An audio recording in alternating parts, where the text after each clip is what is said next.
নমস্কার বন্ধু, তোমরা দেখছো তোমাদের প্রিয় ইউটিউব চ্যানেল জিএস গুরু পুরুলিয়া। আমি সঙ্গে রয়েছে নিখিল। আজকে আমি তোমাদের জন্য ইংরেজি গ্রামারের বেশ কয়েকটা গুরুত্বপূর্ণ কোশ্চেন অর্থাৎ প্র্যাকটিস সেট 10, আমি অলরেডি প্রায় প্র্যাকটিস সেট অনেকগুলোই তোমাদের সামনে আলোচনা করেছি। তো যারা দেখোনি অবশ্যই আমার ইউটিউব চ্যানেলে গিয়ে সেই প্র্যাকটিস সেটগুলো দেখে নেবে, যেগুলো তোমাদের আসন্ন যে এক্সাম রয়েছে, যেমন ধরো এক্সাম বলতে যেখানে কিন্তু ইংরেজি খুব গুরুত্বপূর্ণ বিষয় হয়ে দাঁড়াবে, যখন পিএসসি ক্লার্কশিপের যে এক্সাম হবে সেখানে কিন্তু ইংরেজি গ্রামার খুব একটা গুরুত্বপূর্ণ বিষয়। নার্সিং এক্সাম রয়েছে, সেখানেও কিন্তু এটা গুরুত্বপূর্ণ বিষয়। তো তাছাড়া নার্সিং হচ্ছে, ক্লার্কশিপ হচ্ছে, তাছাড়া যে কোনো ডাব্লিউবিসিএসের মধ্যে যে এক্সামগুলো রয়েছে সেখানে কিন্তু ইংরেজি গ্রামার একটা গুরুত্বপূর্ণ বিষয়।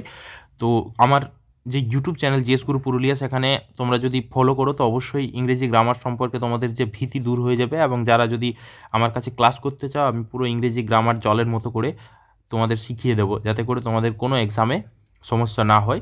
তো যাই হোক, যেসব বন্ধু নতুন তারা অবশ্যই চ্যানেল সাবস্ক্রাইব করে নেবে এই ধরনের ভিডিও পাওয়ার জন্য, নিজের প্রস্তুতিকে আরও তুঙ্গে নিয়ে যাওয়ার জন্য।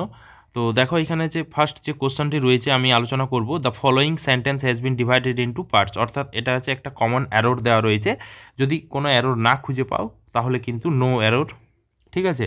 তো সেই অপশানটা আমি লিখিনি। তো দেখো এখানে হচ্ছে যে কোশ্চেনটি হলুদ মার্ক দেওয়া রয়েছে যে there is a very little time, ঠিক আছে, for them to prepare for the show. তাদের কাছে খুব কম সময় ছিল শোয়ের জন্য নিজেদেরকে প্রস্তুত করে নেওয়ার। তো এখানে ভুল কোন পোর্শনটা রয়েছে? There is a very little time একটা part, for them to prepare একটা পার্ট, ফর দ্য শো একটা পার্ট। তো দেখো এখানে যে ভুল তোমরা খুঁজবে, ভুল হচ্ছে পার্ট 1-এ ভুল রয়েছে। তো এখানে দেখো এই যে টাইম, এই টাইম ওয়ার্ডটা হচ্ছে আনকাউন্টেবল নাউন। তো আনকাউন্টেবল নাউনের আগে কিন্তু কখনোই এ বসে না। তাহলে এই পুরো সেন্টেন্সটা কী হয়ে যাবে? There is very little time, ঠিক আছে। তো এখানে সঠিক উত্তর কী হয়ে যাবে? সঠিক উত্তর এ, অপশান এ, এটা সঠিক উত্তর। কেন হলো? কারণ টাইম হচ্ছে আনকাউন্টেবল নাউন, আনকাউন্টেবলের আগে কখনোই কিন্তু আর্টিকেল বসে না। ওকে, তাহলে এর সঠিক উত্তর হয়ে গেল কি? Option A. দেখো এরপরে যে নেক্সট যে কোশ্চেনটি রয়েছে, যে fill in the blank with correct option given below. এখানে 4টা অপশান দেওয়া রয়েছে, 4টা অপশান দিয়ে তোমাকে পূরণ করতে হবে। কি হবে? Either the girls or the salesman dash ringing the doorbell. হয় মেয়েগুলোই, না হয় সেলসম্যান, কেউ হয়তো দরজায় বেল বাজাচ্ছে, কড়া নাড়ছে। তো কি হবে? ওয়্যার হবে, না আর হবে, না ইজ হবে, না হ্যাজ হবে। তো এখানে দেখো যে আমরা যখন আইদার অর, নাইদার নর, নট অনলি বাট অলসো, এইসব দিয়ে কোনো সেন্টেন্স জুড়া থাকে, that means subject verb agreement. তো এক্ষেত্রে কিন্তু তোমার কোনটা হবে? যে সেকেন্ড সাবজেক্টের উপর বেস করে তোমার কিন্তু অক্সিলারি ভার্ব অর্থাৎ ভার্বটি হবে।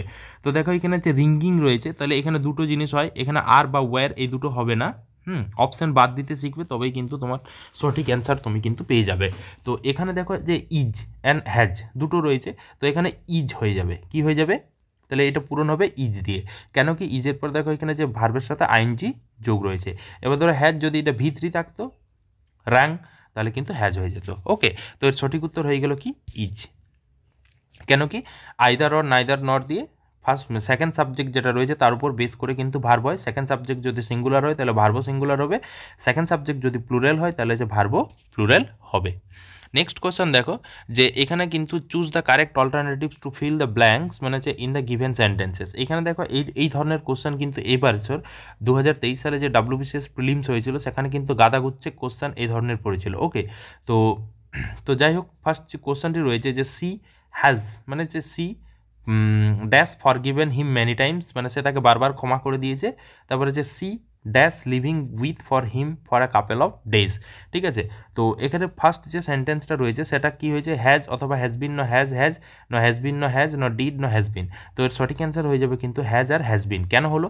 দেখো প্রথমটা হচ্ছে প্রেজেন্ট পারফেক্ট টেন্সের হচ্ছে, আর পরের সেন্টেন্সটা হচ্ছে প্রেজেন্ট পারফেক্ট কন্টিনিউয়াস টেন্স, কারণ এখানে ফর অ্যান্ড সিন্স রয়েছে, ঠিক আছে। তো হ্যাজ বিন হবে, ঠিক আছে। তাহলে হচ্ছে হ্যাজ অর হ্যাজ বিন, তাহলে she has for given him many Times, she has been living with him for a couple of days. তাহলে হচ্ছে অপশান এ হচ্ছে সঠিক অ্যান্সার। নেক্সট দেখো যেটা রয়েছে, দেখো এখানে হচ্ছে নেক্সট যে কোশ্চেনটি রয়েছে, choose the correct alternative to complete the sentence meaningfully. তো he dash a great deal of time for playing video games recently. কারণ আমাদের আজকালকার বাচ্চারা, বেশিরভাগ বাচ্চাই কিন্তু কী করছে, একটা মানে হিউজ টাইম তারা কিন্তু নিজেদেরকে মনোনিবেশ করছে online games, video, social medias etcetera etcetera, যাতে করে তাদের পড়াশোনায় বিশাল প্রভাব ফেলছে। তো যাই হোক, এখানে সঠিক অ্যান্সার কোনটা হবে? Has wasted, wasted, has been wasted. তো এর সঠিক অ্যান্সার হয়ে যাবে কিন্তু হ্যাজ ওয়েস্টেড। তাহলে সে সঠিক অ্যান্সার হয়ে গেল কি? Has wasted. তাহলে he has wasted a great deal of time for playing video games recently. ঠিক আছে, নেক্সট দেখো যে কোশ্চেন রয়েছে যে which of the following sentence express a plain action in near future. তো নিয়ার ফিউচার কখন হচ্ছে? দেখো এখানে হচ্ছে রয়েছে যে we are living for the office shortly, মানে আমরা অফিসের জন্য যাব খুব তাড়াতাড়ি। We shall leave for the office shortly, we will be living for the office shortly, we will leave for the office shortly. এখানে অপশান বাদ কিন্তু দুটো দেখো, যে আমরা বেসিক্যালি জানি যে আই এবং উই এই দুটোর পরে কী বসে? স্যাল বসে। ঠিক আছে, তো এইখানে দেখা যায় উই এরপরে উইল আছে। ঠিক আছে, তো হতে পারে উইল যদি মানে কমপ্লিট ইয়ে হয়, কিন্তু যেহেতু এটা ফিউচার, নিয়ারেস্ট ফিউচার হচ্ছে, এবার অফিস যাবে কি না তার কোনো গ্যারেন্টি বা নিশ্চয়তা নেই। ঠিক আছে, তো এক্ষেত্রে যে যখন আমরা নিয়ারেস্ট ফিউচার করব কোনো সেন্টেন্সের, তো সেক্ষেত্রে কিন্তু যেটা, যেমন ধরো I am going to visit my friend tomorrow. ঠিক আছে, I am going to visit my friend tomorrow, আমি আমার বন্ধুকে আগামীকাল দেখতে যাব। ঠিক আছে, তো এক্ষেত্রে এটা হচ্ছে নিয়ারেস্ট ফিউচার। তো এক্ষেত্রে কী হয়ে যাবে? যে we are living for the office shortly. তাহলে এর সঠিক অ্যান্সার কী হয়ে গেল? যে we are living for the office shortly. Next দেখো রয়েছে complete the sentence choosing the correct alternatives. চারটা অল্টারনেটিভস দেওয়া রয়েছে যে কোনটা সঠিক অ্যান্সার হয়ে যাবে। ঠিক আছে, তো দেখো এখানে হচ্ছে এটা হচ্ছে দ্য চিলড্রেন ওয়েন্ট হোম, এটা দেখো সিম্পল পাস্টে রয়েছে অ্যাজ দে ড্যাশ প্লেয়িং। ঠিক আছে, মানে মনে করে যখন তাদের দেখো have finished, had been finished, আছে ফিনিশড হ্যাড ফিনিশড। তো তার মানে এটা হচ্ছে তোমার কোন উদাহরণ হবে? যেহেতু প্রথমে পাস্ট টেন্স দিয়ে শুরু হচ্ছে, মানে প্রেজেন্ট পাস্ট পারফেক্ট টেন্স, তাহলে এটা হচ্ছে পাস্ট পারফেক্ট টেন্স। যেমন ধরো সে আমরা উদাহরণ করতাম না যে আমরা স্টেশন পৌঁছানোর পূর্বে রোগ, মানে যে ট্রেনটি ছেড়ে দিল বা ডাক্তার আসিবার পূর্বে রোগীটি মারা গেল, তাহলে এক্ষেত্রে কোন টেন্স হবে? প্রেজেন্ট, মানে পাস্ট পারফেক্ট টেন্স। কী হয়ে যাবে? Past perfect tense. তো এর সঠিক অ্যান্সার হয়ে যাবে হ্যাড ফিনিশড। তাহলে the children went home as they had finished playing. ঠিক আছে, এখানে কিন্তু প্লেয়িংটা নাউনের কাজ করছে। নেক্সট দেখো, তো এখানে হচ্ছে choose the correct alternative for the underline word. তাহলে এখানে আন্ডারলাইন কোথায় রয়েছে? ইজ ওয়ার্ডটাতে আন্ডারলাইন রয়েছে কিন্তু। ঠিক আছে, তাহলে he is the CO of this company since it establish for 10 years ago. আজ থেকে প্রায় 10 বছর আগে যখন কোম্পানিটা প্রতিষ্ঠাতা করা হয়েছিল, তখন থেকে তিনি কিন্তু chief executive officer of this company. তাহলে এটি কী হয়ে যাবে? Had been, no was, no has been, no was been. তাহলে যেহেতু এটা হচ্ছে কিসের উদাহরণ? প্রেজেন্ট পারফেক্ট কন্টিনিউয়াস টেন্সের উদাহরণ, তো এটা হয়ে যাবে কিন্তু হ্যাজ বিন। তাহলে he has been the CO of this company since it's establishment 10 years ago. ঠিক আছে, নেক্সট দেখো যে কোশ্চেন রয়েছে, যে দেখো এখানে যে চেঞ্জ ইন্টু সিম্পল পাস্ট। ঠিক আছে, he drinks and beats his wife everyday, মানে সে প্রতিদিন মদ খায় এবং তার বউকে প্রত্যেক দিন পিটে। ঠিক আছে, মদ খালে যেটা হয়। তো এখানে দেখো রয়েছে যে he is drinking and beating his wife everyday, no he was drinking and beating. তাহলে যেহেতু এখানে সিম্পল পাস্ট, তাহলে প্রথমে তোমাকে জানতে হবে সিম্পল পাস্টের মানে ফর্মুলা কেমন। তাহলে প্রথমে থাকবে সাবজেক্ট, তারপরে হচ্ছে V2, তারপর হচ্ছে অবজেক্ট। ঠিক আছে, তো দেখো এখানে যে ইজ রয়েছে এটা হবে না। এবারে ওয়াজের পর ভার্বের সাথে আইএনজি যুক্ত রয়েছে, এটা প্রেজেন্ট কি রয়েছে? কন্টিনিউয়াস টেন্সে, নাকি পাস্ট কন্টিনিউয়াস। তাহলে প্রথমেটা রয়েছে প্রেজেন্ট কন্টিনিউয়াস, পরেরটা রয়েছে পাস্ট কন্টিনিউয়াস। তাহলে দুটোই বাদ হয়ে গেলো, কারণ কি সিম্পল পাস্ট বলছে। এরপরে রয়েছে পরেরটা হ্যাড ড্রাঙ্ক। ঠিক আছে, হ্যাড ড্রাঙ্ক। তো হ্যাড ড্রাঙ্ক হচ্ছে এটা V3 রয়েছে, তাহলে হ্যাডের পর এটা হচ্ছে পাস্ট পারফেক্ট টেন্স। তো এবার তাহলে সিম্পল পাস্ট কোনটা পড়ে থাকলো? লাস্ট অপশানটা, he drank and beat his wife everyday. ঠিক আছে, নেক্সট তাহলে সঠিক উত্তর হয়ে গেল কিন্তু অপশান 4। নেক্সট দেখো রয়েছে যে দেখো এখানে যে she is to meet, would meet, no was to meet, no was to have met me on Sunday, মানে স্যাটারডে। হয়তো তার সাথে শনিবার আমার দেখা করার গল্প ছিল, বাট দ্যাট ডে, সেই দিন she had a major accident, তার একটা বিশাল দুর্ঘটনা হয়েছিল। সো সি ওয়াজ হসপিটালাইজ ইমিডিয়েটলি, এই কারণেই তাকে সঙ্গে সঙ্গে কিন্তু হসপিটালাইজ করা হয়েছিল। তো এটা কোনটা বাদ যাবে? তো কোন অপশানটা সঠিক অ্যান্সার হবে? তাহলে is to meet, no was to meet, no would meet, no was to have met.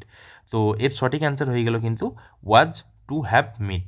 তো কী হবে সঠিক answer? Was to have meet.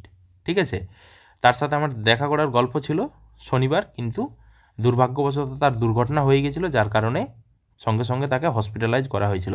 তাহলে she was to have met. ঠিক আছে, নেক্সট দেখো রয়েছে যে identify the tense of the colour underline verb.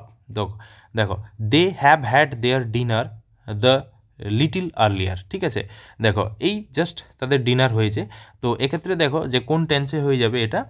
দেখো present continuous, no present perfect continuous, no simple present, no present perfect.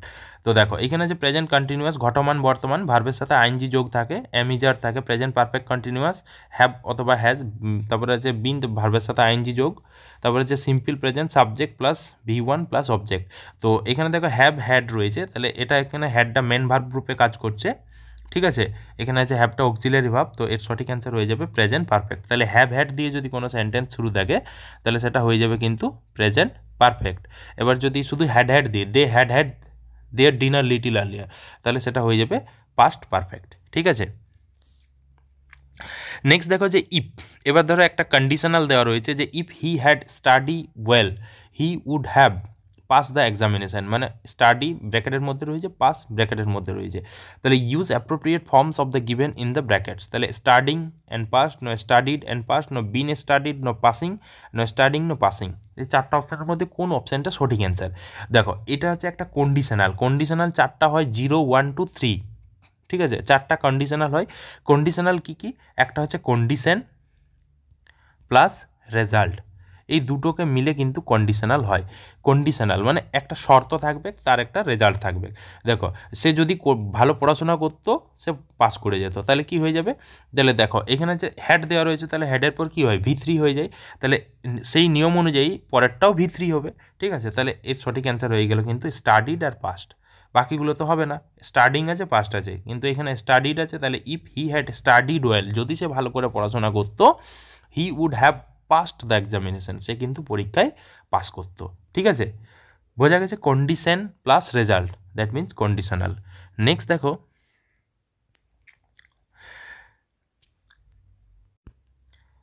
Next যে কোশ্চেনটি রয়েছে যে he had dash before he was taken to hospital. তাহলে কী হচ্ছে যে তাকে মানে করার আগে, এটাও দেখো পাস্ট পারফেক্ট টেন্সের উদাহরণ। Choose the correct verb from the given alternatives. ঠিক আছে, die, no dies, no died, no been died. তো দেখো এখানে আছে হ্যাড, তাহলে তোমরা মনে রাখবে যদি হ্যাড থাকে তাহলে হ্যাডের পর সবসময় V3 কিন্তু হয়। ঠিক আছে, হ্যাভ বা হ্যাজ বা হ্যাড এদের পরে সবসময় কিন্তু V3 হয়। আমি সিম্পলি জিনিস, আমি আর কিচ্ছু দেখবো না। ঠিক আছে, যে তাকে হসপিটাল মানে নিয়ে যাওয়ার আগেই মারা গিয়েছিল। ঠিক আছে, তাহলে দেখো এখানে V3 কোথায় আছে? একটা আছে ডায়েট আছে, একটা আছে বিন ডায়েট আছে, তাহলে হ্যাড বিন ডায়েট তো হবে না, হয়ে যাবে ডায়েট। তাহলে এর সঠিক অ্যান্সার কী হয়ে গেল? ডায়েট। ঠিক আছে, নেক্সট দেখো এটা লাস্ট কোশ্চেন আজকের যে আলোচনা, সেখানে লাস্ট কোশ্চেন হচ্ছে এটা। তো দেখো এখানে হচ্ছে choose the correct alternatives and fill the blanks with the correct verb. Joseph dash of this property till he was live.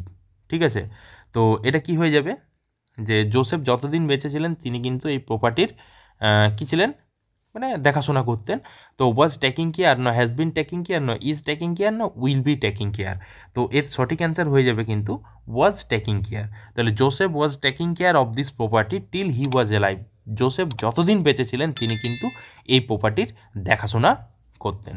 তো যাই হোক, আজকে আমি তোমাদের জন্য ইংরেজির বেশ কয়েকটি গুরুত্বপূর্ণ কোশ্চেন আমি আলোচনা করলাম উইথ ডিটেলস। তো যাই হোক, এই ধরনের নিত্য নতুন ভিডিও পেতে অবশ্যই আমার ইউটিউব চ্যানেলের সাথে থাকো, সঙ্গে থাকো, ফলো করো।